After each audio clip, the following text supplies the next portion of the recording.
어서 오십시오. 안녕하십니까. 네, 안녕하십니까. 예, 오랜만에 스튜디오 나들이시죠? 네, 그렇습니다. 예, 굉장히 힘드셨다고요. 날이 너무 추워가지고. 오늘 진짜 추워요. 예. 하필 꼭 이런 분들이 계세요, 그죠? 가는 날이 장날이라고. 자, 그러면 오늘은 2020년 한 해를 마무리하면서 뉴스들을 좀 살펴드리겠습니다. 일단은 뭐 뭐 필요 없습니다. 코로나19 소식부터 전국적 이슈긴 하지만 부산 지역도 최근 들어서는 상당히 힘든 상황이 이어지고 있습니다.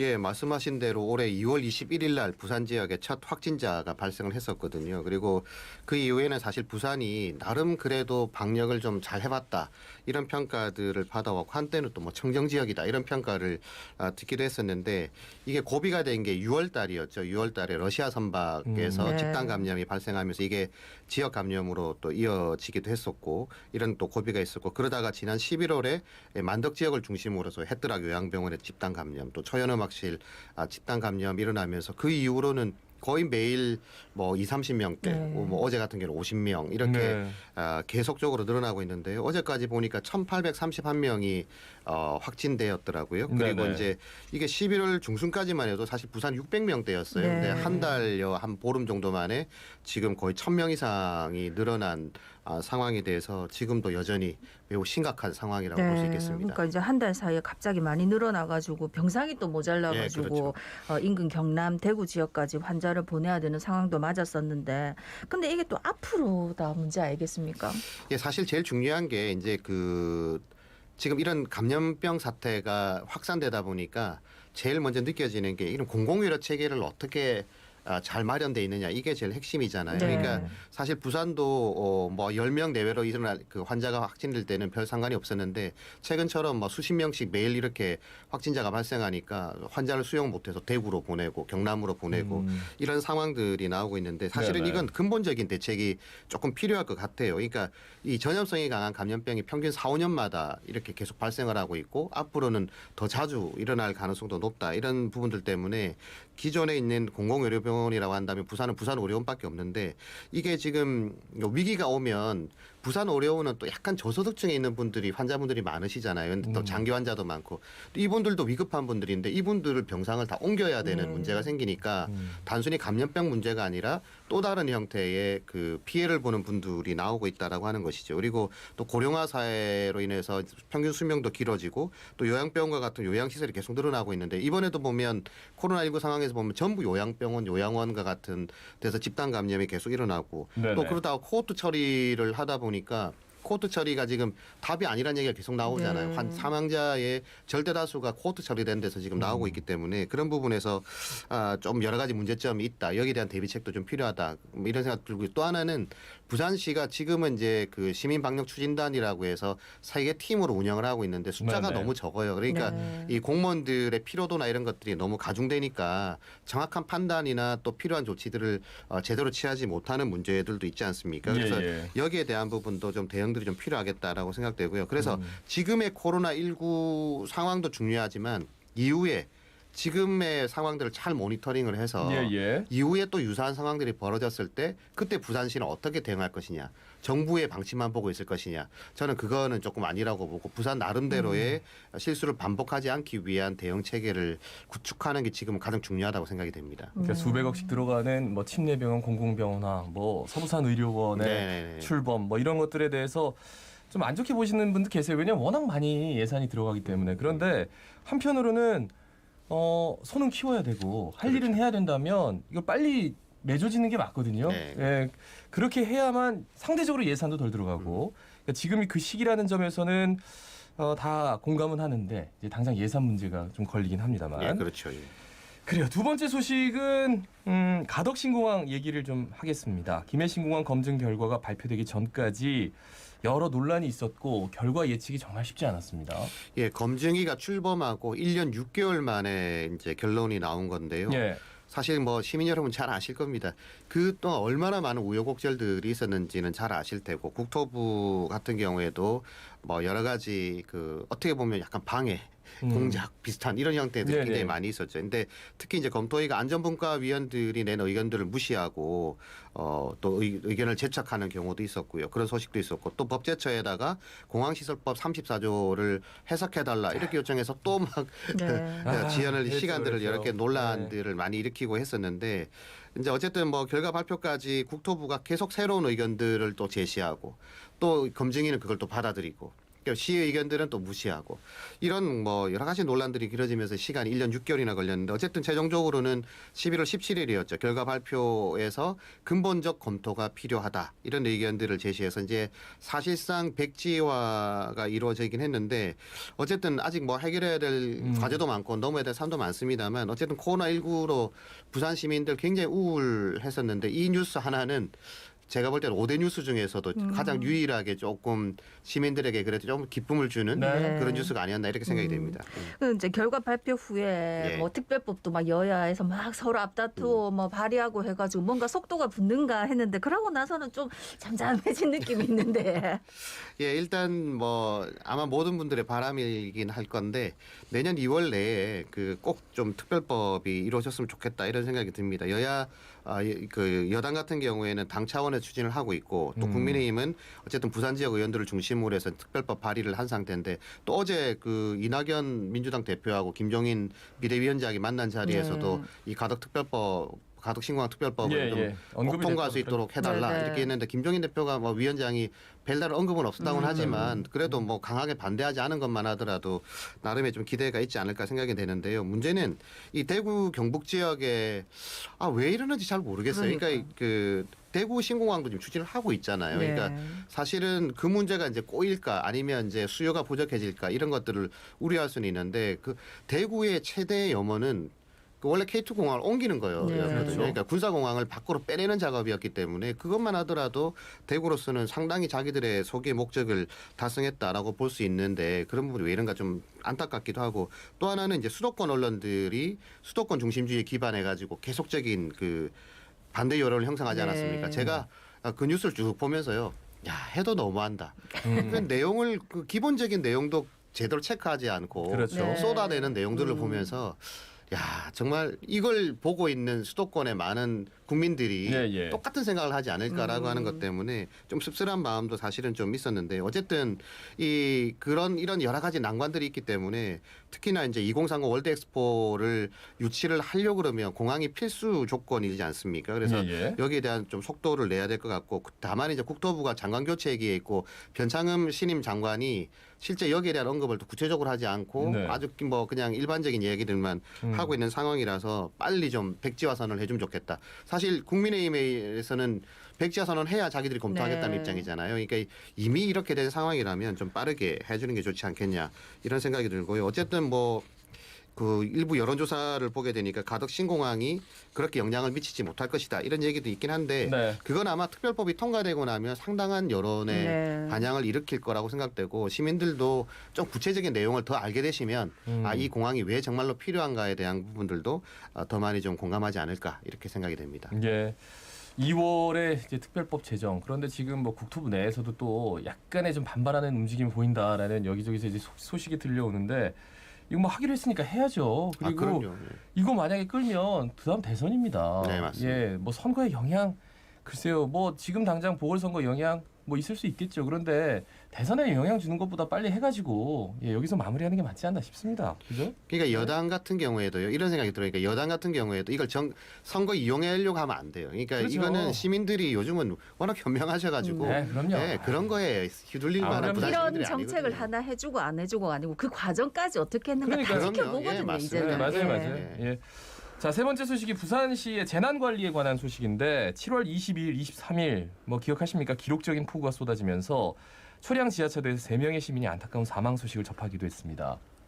예, 사실 이제 지난 여름은 정말 기억하기도 싫을 만큼 엄청난 비가 쏟아졌던 그런 여름으로 기억될 것 같은데요. 그렇죠. 예. 뭐 조금 전에 언급하셨던 그 초량 지하차도 제1지하차도의 사고만 하더라도 사실 지금 여러 가지 현황들을 살펴보더라도 뭐 명백한 인재로밖에 볼 수 없는 그런 사고가 있었고 또 이제 그 이전에는 7월 10일 날 그 동천이 이제 폭우가 또 내려서 동천이 범람하지 않았습니까? 네, 예. 300여 뭐 여체가 또 침수되기도 하고 차량들이 또 막 떠내려가기도 하고 뭐 어쨌든 뭐 거기서 또 이게 홍수 조절이 안 돼가지고 또 그 장치 뭐 경보도 울리지도 않고 하여튼 여러 가지 악재가 겹치면서 이렇게 큰 피해가 생기긴 했는데요. 특히 이제 23일 날 그 폭우가 내리고 그러다가 이제 결국 사망 사고가 안타까운 사고가 있었는데 예. 당시에 이제 호우경보가 발생하고 1시간 40분이 지났는데도 차량이 통제가 안 됐어요. 그러니까 네. 뭐 시간당 80mm 비가 내리는데 그 지하차도가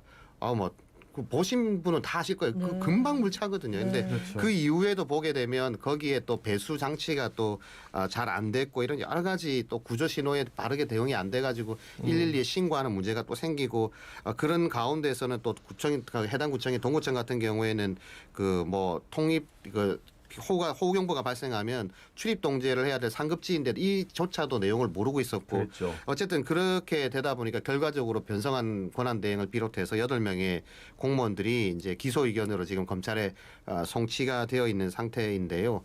지금도 사실 뭐 유족들이 제대로 해결이 안 돼서 계속 탄원을 제기하고 계신 이런 상황인데 어쨌든 지금이라도 좀 이런 문제들은 좀 빨리 좀 해결이 좀 됐으면 좋겠다는 예. 그런 안타까운 소식을 전하게 됐습니다. 그러니까 올해 이 사고 이전에 우장춘로에서 지하철 그렇죠. 예, 사고 맞습니다. 있어서 네. 매뉴얼이 만들어졌었는데 네, 네. 그걸 안 지켜가지고 문제 아닙니까? 그러니까 현장하고 지침하고 좀 늘 따로 노는 것 때문에 그런 게 아닌가 하는 생각이 드네요. 사실 그 가장 좋은 지침 매뉴얼은 뭐냐면요. 몸이 반응할 수 있도록 만드는 매뉴얼입니다. 네. 그러니까 이제 대부분의 우리 같은 경우 매뉴얼을 보면 매뉴얼은 정말 잘 만들어져 네. 있는데 이게 막상 그 상황이 발생을 하게 되면 예. 이 매뉴얼대로 작동되지 않는 경우가 허다하죠. 그러니까 이거는 뭐 공직만 그런 게 아니라 아마 일반 기업에서도 그런 부분들이 많을 겁니다. 그래서 이제 수시로 어떤 대피나 또 재난상황이 발생해 어떻게 조치를 해야 되는지 이런 것들이 평소에 숙지되는 게 정말 중요한 문제라고 볼 수 있는데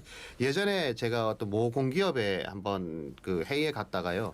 그런 일이 있었어요. 이제 그때 비상 대응할 수 있는 매뉴얼을 앱으로 만들었습니다 해가지고 네. 앱을 막 보여주시더라고요. 근데 네네. 보니까 앱이 되게 잘 돼 있어요. 그래서 제가 뭐라고 물었냐니까 근데 만약 긴급 상황이 발생하면 이 앱 열어가지고 그 매뉴얼 찾으려면 얼마나 걸릴까 하니까 네. 그걸 확인을 안 해봤다 하시더라고요. 그러니까 그렇게 그게 중요한 게 아니라 실제로는 몸이 딱 바로 반응할 수 있도록 만들어주는 게 네. 제일 빠른 방법이잖아요. 그러니까 소방 공무원들이 긴급 대응을 하게 되면 딱 벨이 울리면 바로 그냥 내려와서 네. 어떻게 움직이고 하는 것들이 몸에 배어 있잖아요. 그와 네, 마찬가지로 사실 이런 우리 시민들이 많이 이용하는 곳이나 또 위험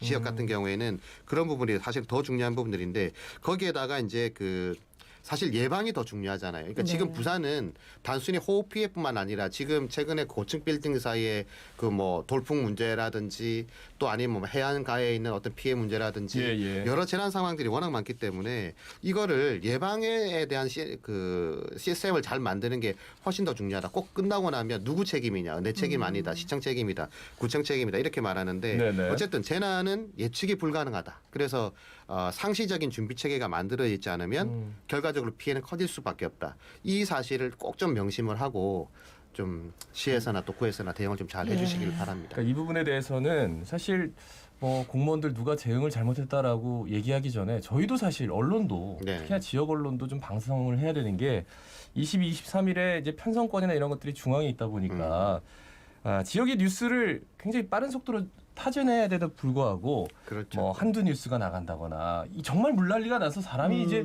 죽느냐 사느냐 그런 상황인데도 그렇게 큰 힘을 발휘하지 못했던 거는 굉장히 아쉬움으로 남고 반성을 해야 되는 부분이고 그래서 태풍 마이삭, 태풍 하이선, 태풍이 왔을 때 좀 더 적극적으로 저희가 움직였던 또 기억이 있습니다. 예. 앞으로 더 반성하고 이런 것들에 대해서 정말 빨리빨리 움직일 수 있게 노력해야 될 것 같아요. 지역 방송이 방송할 일이 아니고요. 예. 중앙 방송들이 방송을 해야 되죠. 서울 같았으면 아마 실시간으로 아마 소식을 전했을 그러니까 네, 저는 맞습니다. 예. 그러니까 우리는 급하니까 우리가라도 나와가지고 뭐 이렇게 할 수 있는 시스템을 만들어서 방송도 분권이 돼야 돼요. 예. 네, 뭐 그런 정확한 느낌도 있죠. 지적이십니다. 그러니까 자갈치 아지매를 그때는 이제 만약 비가 온다 그러면은 계속 한 24시간 하세요. 7시간 연방 그러니까 해가지고 24시간. 물난리 큰일 났습니다. 예, 물난리 여기 났으니까 빨리 조심하이소. 예, 해야 돼요. 알겠습니다. 목에 좋은 약도 많이 예, 준비해 놓으시고. 예. 뭐 그런 소식이 언제든지 전할 그래요. 준비가 돼 있지. 네. 우리 안전하게 하자고 다 하는 건데 안 그렇습니까? 예. 그다음에 이제 네 번째 소식. 어째 이런 일이 오거돈 전 시장 성추행 사건하고 이제 보궐선거 얘기인데 사실 총선 끝나자마자 이거 저 진짜 깜짝 놀랐거든요. 너무 네. 충격적인 소식이 알려져가지고 시민들이 도대체 무슨 일인가 너무 허탈했던 기억이 있습니다. 제가 이날 어떤 일이 하고 있었냐면 공공기관 경영평가에 네. 참여하고 있었어요. 예. 그러다가 어떻게 뉴스를 또 봤는데 오늘 진짜 긴급 기자회견. 예예. 성추행 의혹 뭐 이런 얘기가 뜨는 거예요. 근데 그 공공기관에 있는 분들이 그날 평가도 제대로 못하고 그냥 뭐 난리도 아니었습니다. 그러니까 진짜 정말 어이없는 일이 사실은 벌어진 건데 오전 시장 같은 경우에는 시장 선거에 4번이나 도전을 했었잖아요. 네. 그리고 16년 만에 당선이 되셨고 또 부산의 지방 권력을 민주당이 23년 만에 처음으로 잡았던 상황이었으니까 시민들의 기대도 컸고 네. 잘해주기를 정말 바라는 마음도 지지를 했거나 안 했거나 그런 마음들이 굉장히 컸던 부분들인데 2년도 채 되지 않아서 그냥 이런 불미스러운 일로 불명예 낙마를 하고 말았죠. 사실 민선 7기 같은 경우에 사실 기대가 정말 많았지 않습니까? 네. 근데 그렇죠. 초반부터 정무라인하고 또 기존 공직사회가 이렇게 부딪히면서 불협화음을 내서 계속 시민들을 좀 피로하게 만들고 공무원들이 잘했냐 정무라인이 잘했냐 이런 논란을 일으킨 부분도 있었고 또 전임시장 정책을 전부 뒤집었다가 다시 원상복구되면서 이거 왜 이렇게 그러면 이렇게 했냐 이런 또 비판도 또 만든 부분도 있었고요. 하지만 더 큰 문제는 어쨌든 오거돈 전 시장이 성추행 중도 사태로 인해서 1년 가까운 그 고난 대행 체제를 초유의 고난 대행 체제를 만들었다. 예. 그리고 이것도 이제 어쨌든 시장에 부정적인 영향을 미칠 수밖에 없었다라고 하는 것이 너무나 안타깝고 보궐선거로 인한 비용이 보니까 부산이 약 267억 원 드는데 아시다시피 이거는 부산시가 부담을 해야 됩니다. 가뜩이나 예산이 지금 없어서 다 허리띠를 졸라매고 있는데 267억 원 이거 누가 책임져야 되느냐. 정말 네. 안타깝습니다. 예. 많이 분노하고 좀 충격적이죠. 그런데 그게 벌써 올해 4월이었습니다. 그러니까요. 그러니까 근데도 이렇게 생생하게 기억나는 거 보면 굉장히 실망도 네. 컸고 충격도 컸는데 사실상 기자회견 외에는 다른 어떤 대시민 사과 이런 모습들이 좀 비춰지지 않아 가지고요. 이게 과연 책임 있는 행동인가? 여기에 대해서도 좀 논란이 있습니다. 예, 사실은 이제 지난 2월 18일 날 두 번째 구속영장 12월 청구가- 18일. 10일. 예. 정말. 그래 두 번째 영장 실질 그 조사가 있었죠. 구속 네, 청구가 네, 되고. 네. 근데 이 자리에서 했던 발언이 사실 논란이 됐습니다. 그러니까 발언의 핵심이 이거예요. 기억은 나지 않지만 피해자가 맞다면 혐의를 인정합니다. 도대체 이게 무슨 얘기인지 이거는 정말 제가 이 얘기를 듣는 순간 사실 그 충격보다 더 큰 충격을 받았어요. 예. 그 피해자가 받았을 저는 그 2차 가해의 저는 전형적인 모습이라고 저는 사실 생각이 됐었거든요. 그러니까 적어도 시정을 책임졌던 분이라고 한다면 자신의 죄에 대해서 명확하게 인정을 해야죠. 이게 형량이 늘고 안 늘고의 문제가 아니라 예. 정말 시민들에게 자기가 조금이라도 문제의식을 가지고 있는 분이라고 한다면 저는 이 형사적 책임 외에 분명히 져야 될 책임이 있다라고 생각이 됩니다. 예. 그러니까 뭐 재산을 기부하지 않는다 하더라도 적어도 진심 어린 사과는 해야 되잖아요. 근데 사실은 기자회견하고도 쑥 거제도로 그냥 가버리고 두문불출하고 있다가 또 뭐 자기 혼자 뭐 운동하는 모습도 보여주고 이게 도대체 무슨 일인지 잘 모르겠어요. 근데 거기다가 어떤 피해를 당한 어쨌든 피해자가 분명히 당사자가 있는 거고 또 자신으로 인해서 엄청난 비용을 치러야 되고 또 네. 사회적 비용도 치러야 되는 문제 이런 부분들을 생각한다 그러면 저는 그저 피한다고 될 문제는 아니라고 보거든요. 그래서 때문에 이제 이런 여러 문제들이 있다면 지금이라도 혹시 이 방송을 들으실지 모르겠지만 저는 오전 시장님이 정말 부산을 사랑하셨던 분이라고 한다면 지금이라도 저는 피해자와 또 시민들에게 진정 어린 그런 반성과 사과를 하시는 게 맞다고 생각되는데 그런 부분 때문에 지금 4월 7일 날 내년 4월 7일에 있을 보궐선거가 정말 중요한 선거라고 생각이 돼요. 기왕에 비싼 비용 치르면서 이제 맞이하는 선거지 않습니까? 그래서 그런 시정 책임자를 뽑는 선거인데 선거에 나서는 후보자들도 지금 보니까 뭐 국민의힘 같은 경우에는 뭐 10명 또 이제 여당도 아마 여러 명이 또 나올 것 같은데요. 초유의 이런 10여 명의 후보자들이 등장을 하고 있는데 네. 제가 내용을 쭉 그동안 기존에 이제 나온 후보자들의 정책 공약들을 보니까 시민들의 정서와는 동떨어진 공약들이 너무 많더라고요. 그러니까 예. 여전히 그냥 내가 후보만 되면 당선될 거야. 특히 이제 유력한 뭐 국민의힘 후보들 같은 경우에는 약간 그런 생각이 있는지 정치 공방적인 얘기들도 하게 되고 또 뭐 굉장히 뜬구름 잡는 이야기들을 많이 하게 되는데 시민들이 진짜 뭐가 필요한지를 이 후보들이 좀 정확하게 인지하고 출마하셨으면 좋겠어요. 그러니까 시장이 되는 게 중요한 게 아니고 어떤 시장이 되느냐가 지금은 훨씬 더 중요한 과제지 않습니까? 그러니까 예. 자신이 적임자로 간다면 거기에 대한 정책적 준비가 정말 철저하게 돼 있는가에 대한 자기 고백부터 저는 하고 나오는 게 좋다고 생각되고 어쨌든 부산의 명예도 달려 있고요. 또 부산 시민들의 명예가 달려 있으니까 자신들의 어떤 철학, 비전 이런 것들을 명확하게 제시하고 제가 만약에 이걸 1년 내에 그 비전을 제시 못하면 저 내년 선거에 출마하지 않겠습니다. 저 이런 후보 있다면 저는 그 후보 찍어주고 싶어요. 예. 진짜로 자기가 예. 1년 동안 1년, 시간이 어차피 네. 1년이니까. 네. 만약에 네. 여러분이 음. 이 공약에서 뭔가 제대로 이제 실천을 못했다고 판단이 되고 그 점수를 평가를 받는다면 네. 저는 과감하게 안 왜 나오겠습니다. 여론조사해서 뭐 네. 내 시민들의 평가 받겠다.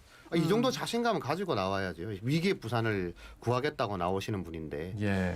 시민 여러분 꼭 예. 그런 후보 찍어주세요. 그러니까 이제 우리 보궐선거를 하는 이유도 대부분의 경우는 아닌 경우도 물론 있지만은 이제 선출직 공직자 자체가 잘못했기 때문에 네, 그렇죠. 뭐 법을 위반했거나 뭐 이런 식으로 했기 때문에 하는 거잖아요. 그래서 이걸 꼭 이렇게 큰 돈을 들여갖고 꼭 해야 되는지 공석으로 둬도 되는지 이런 것도 한번 논의가 필요하지 않은가. 그것도 예. 진짜 필요한 부분입니다. 그러니까 네. 이게 뭐 1년 남았는데 예. 지금 선거하는데 267억을 들여서 선거한다는 게 굉장히 소모적일 수도 있습니다. 그러니까요. 예, 그리고 예.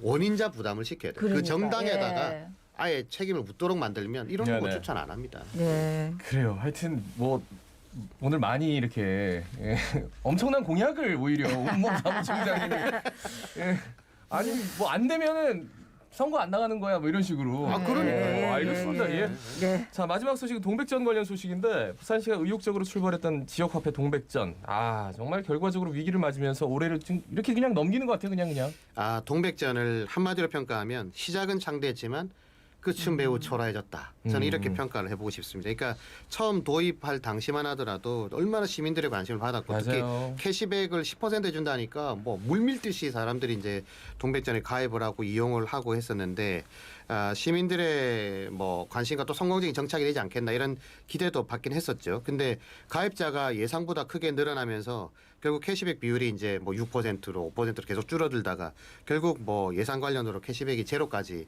떨어지지 않았습니까? 예. 근데 이것뿐만 아니고 사실 더 큰 문제는 운영 대행사 문제였죠. 그러니까 네 맞아요. 처음 선정 당시부터 네. 논란이 있었고 1년 내내 논란이 커졌고 결과적으로는 동백전에 대한 신뢰도를 떨어뜨리는 결정적인 역할을 이 운영 대행사가 했다. 이렇게도 뭐 평가를 해볼 수 있을 것 같습니다. 근데 실제 이제 시민사회나 또 소상공인 측에서 주장하는 선불식 카드가 맞는 것인지 아니면 신화 대행사가 주장하는 것처럼 현행 방식이 옳은 것인지 이거는 좀 놔두고라도요. 네. 저는 불신을 만든 이유는 당초 약속을 제대로 이행하지 않았기 때문에 생긴 문제다. 네. 저는 그렇게 생각을 하거든요. 그러니까 책임은 사실 뭐 시민사회가 왜 그렇게 자기들의 주장만 하느냐 이렇게 얘기할 게 아니라 결국 약속을 지키지 않았던 KT 그다음에 그걸 제대로 관리 감독하지 않았던 부산시 네. 그러니까 우선은 더 큰 책임이 있는 거예요. 그러니까 좀 억울함이 있다면 잘 풀면 되는 건데 이것도 연말까지 하기로 했다가 또 못하고 네. 결국 동백몰 같은 경우에도 뭐 내년 3월이 돼야 예. 된다 이런 얘기들이 나오고 있는데 뭐 어쨌든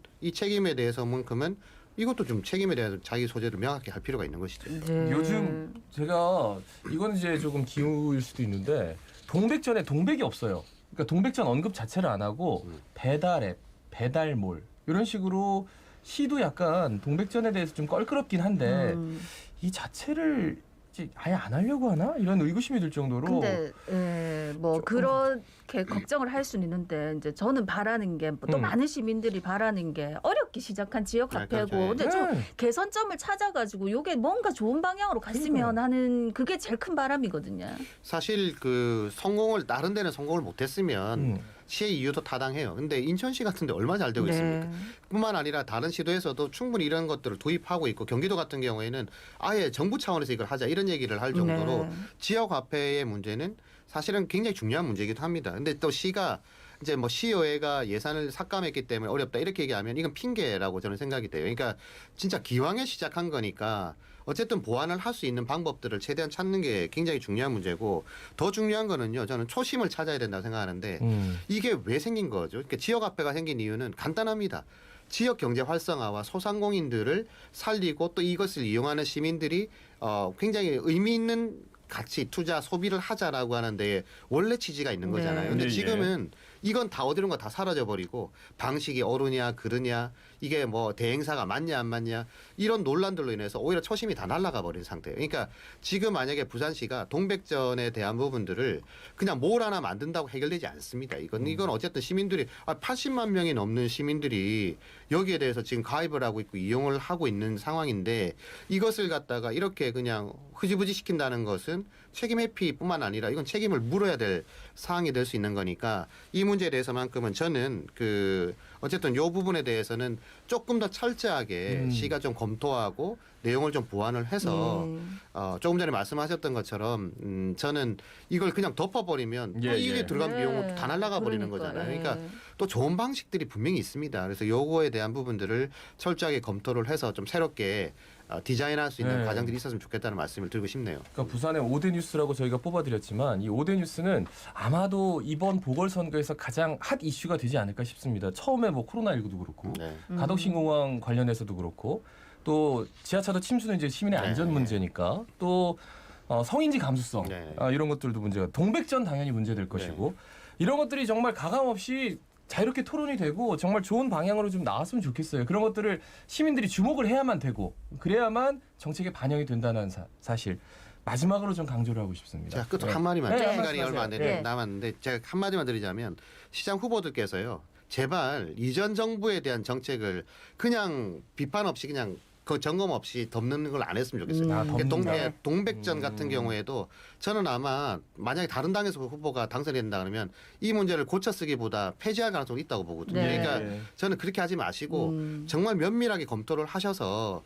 좋은 정책은 계승하시고요. 조금 문제가 있는 건 접더라도 타당한 이유와 근거를 가지고 시민 네. 여러분들의 이해를 구할 수 있는 그런 정책 과정을 가져가는 것이 시민들을 위한 정책 또 후보가 아닐까 이런 생각이 듭니다. 알겠습니다. 꼭 이 말씀 드리고 예, 싶네요. 누가 어떤 공약을 내는지 눈 똑게 뜨고 그래요. 보게. 예. 4936번님 온봄에 좀 너무 정들었어요. 내년에도 잘해주세요. 좀 예. 이렇게 보내주셨습니다. 예. 예. 새해 복 많이 받으십시오. 예, 새해 복 많이 받으십시오. 받으십시오. 자, 부산 YMC 온범 사무총장이었습니다.